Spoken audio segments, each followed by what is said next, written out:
Can everybody hear me? Yes. Yes.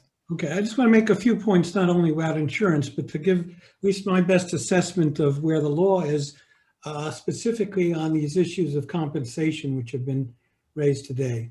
So I'll just go through this rather rapidly. First of all, there's ample, as we all know, scientific and medical evidence that EMF exposure is closely associated with broad range of medical conditions and greatly aggravates other pre-existing serious medical conditions, which are well recognized and qualified as medical disabilities under the ADA and FHAA and other federal and international standards.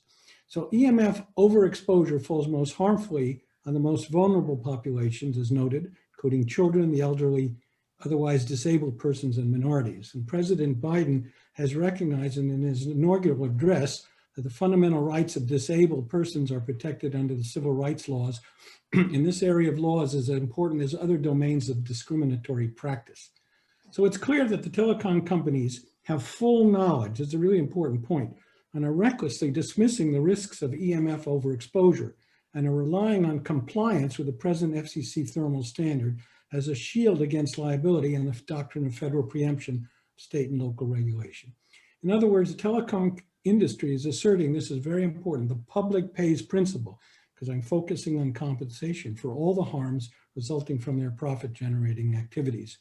So we have a group of lawyers that have studied this issue, particularly in the area of compensation. And here I mean not only physical compensation for injuries, but also, of course, property damage. And it's our considered opinion that the FCC's own rules and related court decisions that local communities do have the power and legal authority to do the following.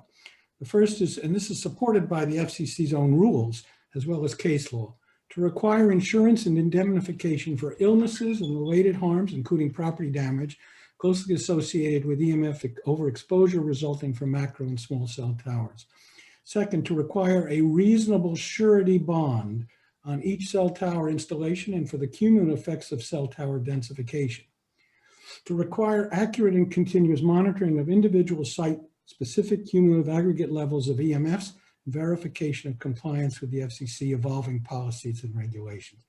Now, there's some frontier questions which are not quite settled, but I believe the law is rapidly changing in the direction of which we all have concerns about.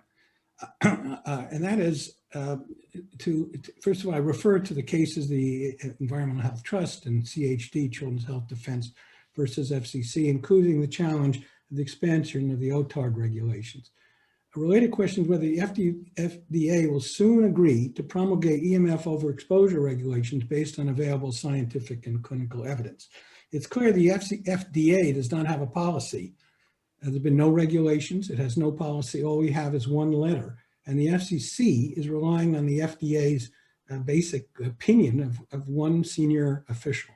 So in our opinion, in the next few years, could be even shorter than that, local communities, in addition to the authorities I mentioned above, will be recognized by court decisions to have the power, authority without preemption to do the following.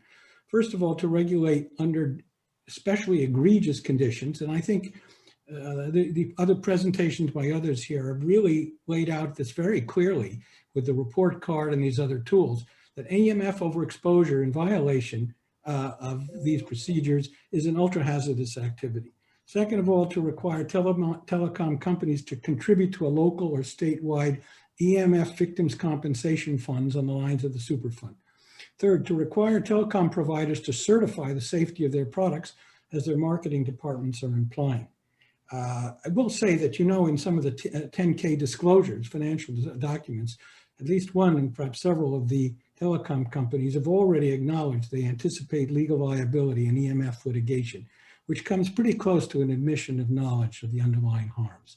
Anyway, that's sort of a short summary of what local communities can do right now on the issue of compensation and where the borders are. I think it's worth testing the law on these issues of certification. Some of the issue of this police fund that you mentioned, those proceeds the local communities could allocate to compensating victims. And there's a very interesting interplay between essentially a welfare objective, compensation system, and a regulatory objective. They work together in a very interesting way.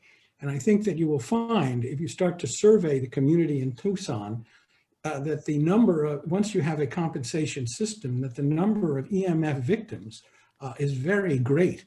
And so therefore, if you have and of course, this is not arbitrary. Victims of overexposure will have to demonstrate with medical evidence that they have these symptoms. But you will find that there's a public health disaster probably already occurring that hasn't been noticed. So if you create that kind of a compensation incentive and you have a regulatory process and you link the two, then you combine the effect of both. In other words, you have a powerful mechanism to compensate people who otherwise would be just left without any redress. And the fact that you have a measurable way to demonstrate the compensation then reinforces the regulatory intention. So there's a very interesting creative play that other countries, such as Japan and Holland, have used very effectively for this kind of situation, which I think is absolutely appropriate to be used here. That's what I have. Mr. Gresser, if I could just ask a real quick question, and you can answer it offline if you want. Is there any current litigation involving this theory of compensation? Well, we've had several cases which have recognized EMF related damages, particularly in workers' compensation. This is a very rich area of exploration, because you could probably argue these cell towers are being put right next to businesses, and the employees are being exposed, and businesses have liability. So the workman's comp area is clear.